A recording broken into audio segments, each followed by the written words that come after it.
The American Revolution ended in 1788 and left France in ruins. They had a great amount of debt that was hard to pay, and the people of France were hungry. King Louis XVI had an answer to the problem and was dividing the kingdom into estates. The first estate, the clergy; the second estate, the nobility; and the third estate, the commoners.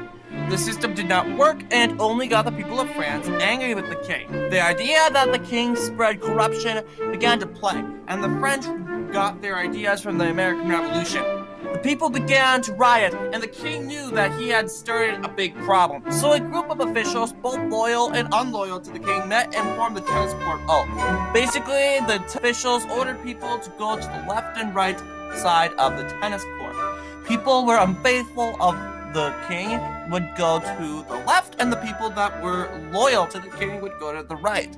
This would become known as the political spectrum, which many countries would use the left and right system theory today. Anyway, this did not work at all, so frustrated, rioting continued, and French anarchists stormed the Bastille on July 14, 1789, as we know became France's national holiday. On August 26, 1789, they formed the Declaration of Rights of Man.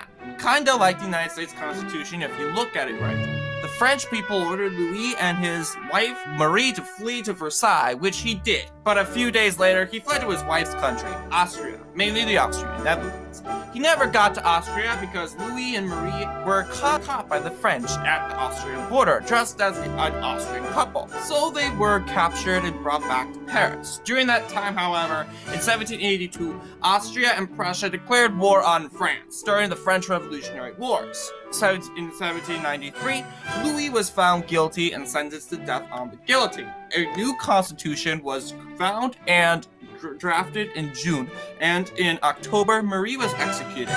During this time, however, many grew weary as France's neighbors began to turn on them, and this led to paranoia, and the newly formed government would be overthrown. So Maximilien Robespierre led the state into the reign of terror, executing anybody that he thought was enemies of the state. Eventually, Robespierre was overthrown in a coup, and he was executed as well, ending the reign of terror. The bloody French Revolution came to an end when Napoleon Bonaparte arrived in Paris and later crowned himself emperor.